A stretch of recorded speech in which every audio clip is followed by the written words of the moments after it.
Good morning or good afternoon, wherever you might be, whatever time, space coordinate you find yourself listening to this. This is Amy Haible. I am on the website The Open Door with Cindy Krupp and all of our fellow travelers. We are looking at Training Wheels this morning, which is a book I wrote a long time ago, translating the daily lesson of A Course in Miracles into sort of everyday language. And we are on lesson 32, as I recall. If that's incorrect, I hope someone will let me know. But thank you. My recollection is 32. So get comfortable in your seat. Patricia has a question before we get started.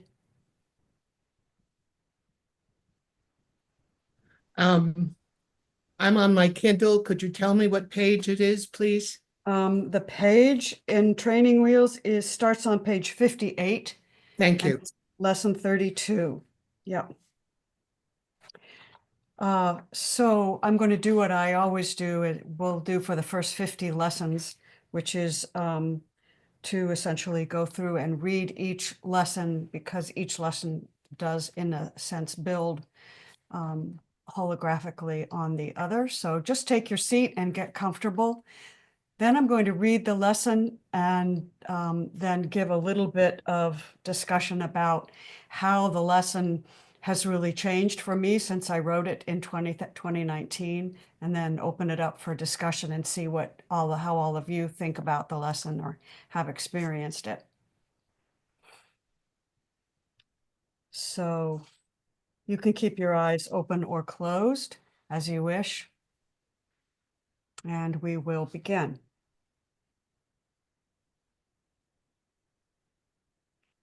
Nothing I see means anything. I have given everything I see all the meaning it has for me. I do not understand anything I see. These thoughts do not mean anything. I am never upset for the reasons I think. I am upset because I see something that is not there. I see only the past. My mind is preoccupied with past thoughts. I see nothing as it is now. My meaningless thoughts are showing me a meaningless world. I'm upset because I see a meaningless world. A meaningless world engenders fear. God did not create a meaningless world.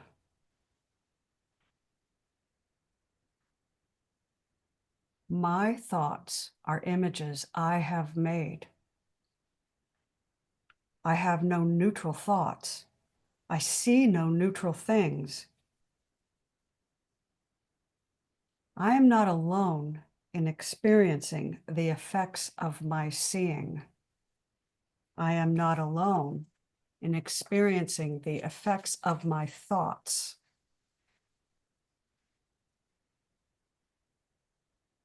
I am determined to see.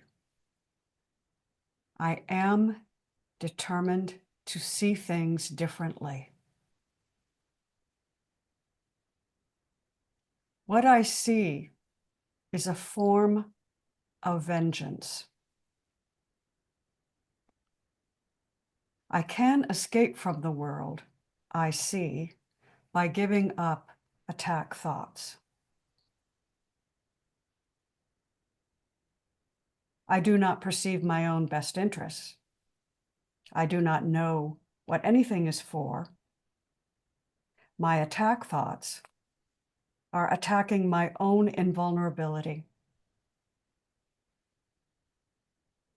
Above all else, I want to see.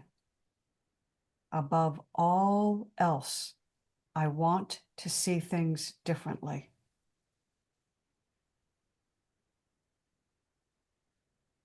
God is in everything I see. God is in everything I see because God is in my mind. I am not a victim of the world I see. I have invented the world I see. I have invented the world I see. Most people have heard of the terms cause and effect. For example, the heat from the sun causes surface water to evaporate. When the temperature sinks below freezing, ice is formed. The idea of cause and effect has been a critical theme of the past few lessons.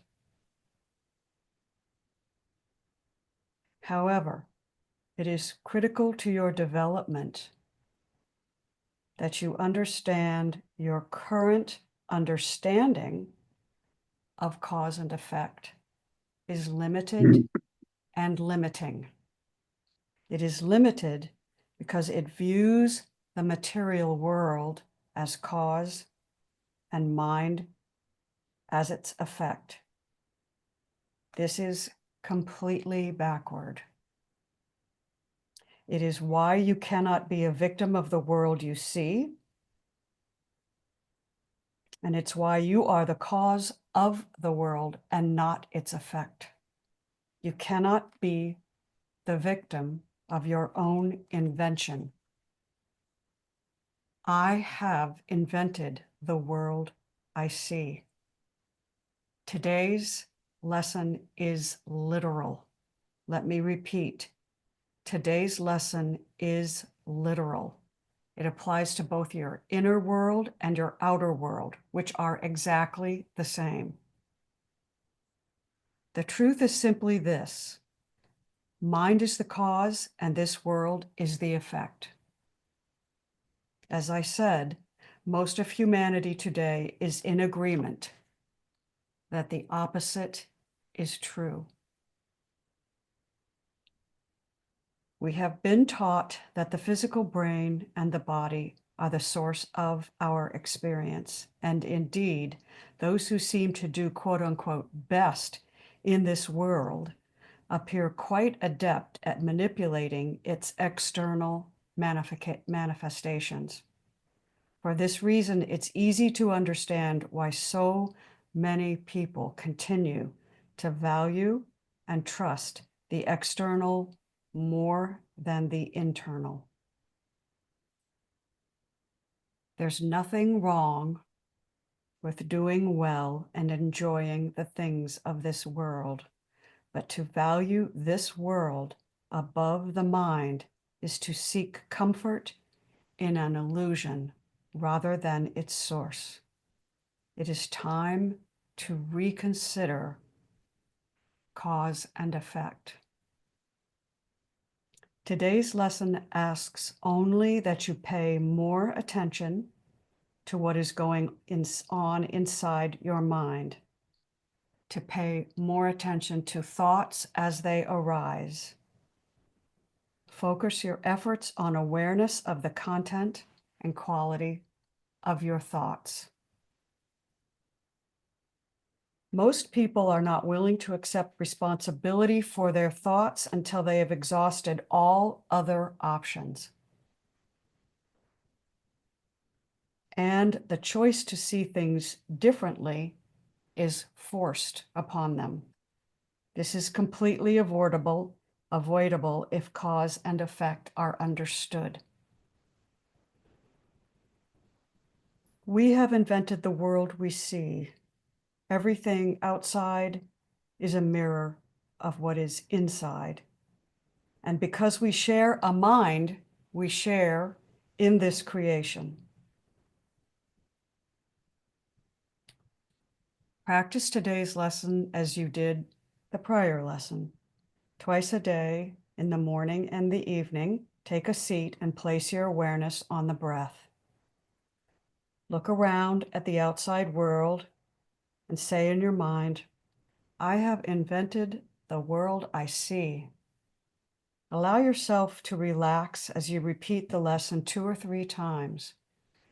I have invented this world I see.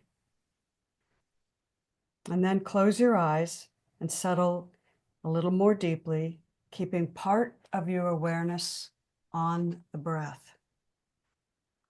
As you sit for 3 to 5 minutes, just allow, allow, allow, allow, and notice your thoughts. Don't judge or dwell on any in particular, or if you do, just notice.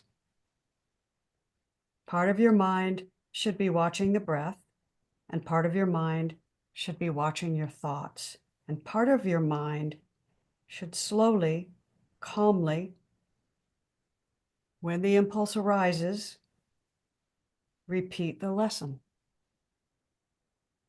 So breathe, watch in awareness, and say in your mind, I have invented the world I see. Let this happen naturally. Don't do it by rote.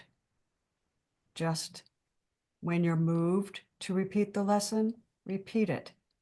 Otherwise, be happy with yourself, watching the breath and noticing thoughts. Don't strain yourself in any way about this. Just try and allow the lesson to unfold. It will be perfect as it is. Hold this lesson in your mind throughout the day, and if any situation arises that causes the least amount of discomfort, repeat the lesson. Feel the lesson in your body as you repeat it. How does your body respond to the vibratory quality of the words of this lesson? There's nothing that's not a part of you. That's why this lesson is so safe. That's why you are perfectly safe. And please know that because we share one mind, a change in your mind reflects and affects us all. Your healed mind, your mind in awareness, heals my mind and encourages awareness in my mind.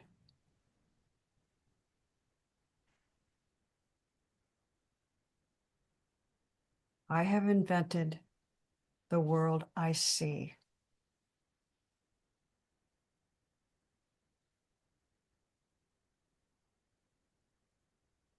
The ego will try to adapt this lesson for its own use. Let me share with you how that has been experienced in my world. One of my dear friends, a friend who actually was instrumental, has been instrumental in my spiritual path, has taken this lesson and applied it literally to every single thing that has happened to her. So when her bank account is empty, she says, I am responsible for my bank account being empty. So I need do nothing about it because obviously it's what's best for me. Or the body gets ill and she says, well, I've made myself ill. Or there's something terrible that happens to a family member or a close friend. And she says, well, I'm responsible for that. I've invented the world I see.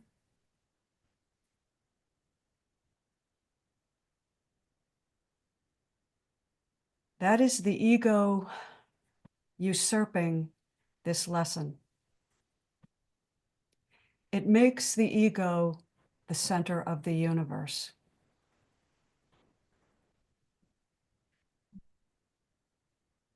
And while this lesson is true in a literal sense, it is only half of the equation. Because we do not think the thoughts we think.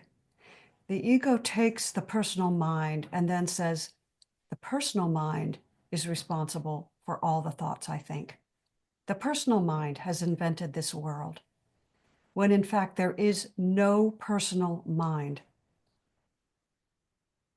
And so while it is helpful to understand when looking out at the world and experiencing the world, to say, I am responsible, what we are truly responsible for is being aware of the experience that is arising in the moment. We invent our response to the experience of being aware. We do not invent the world through the personal mind.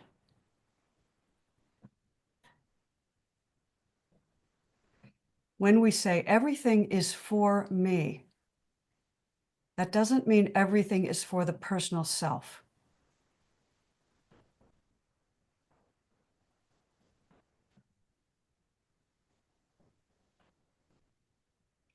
It is important to understand both sides of this lesson. There is no personal self. All is arising as it arises. I am the experience. I am the experiencer. I am that in which the experience arises, because it all arises in awareness. And that is what I am.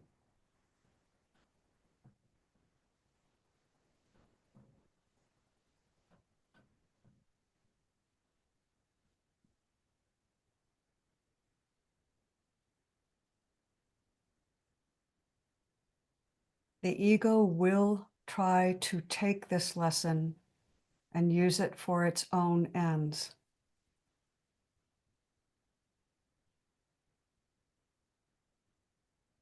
It will make you feel guilty and overly responsible.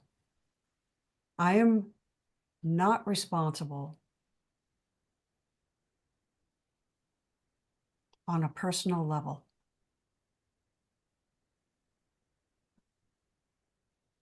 In the way the ego would have you interpret this lesson.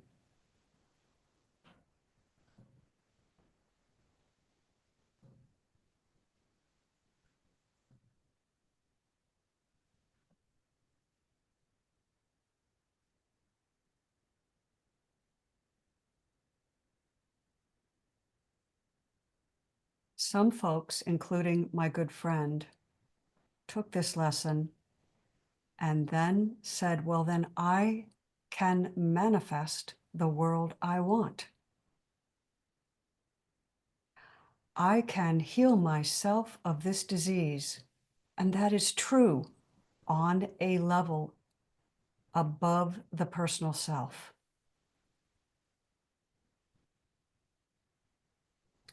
What A Course in Miracles does after this lesson is teach you that you're not the body. Actually, it teaches it right from the beginning.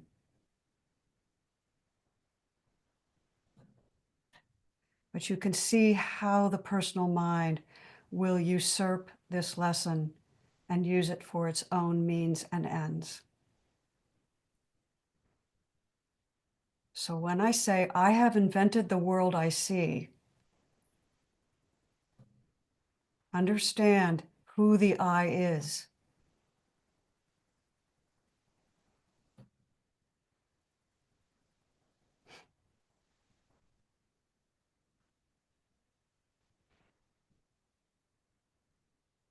Let's come back and have a chat about this lesson.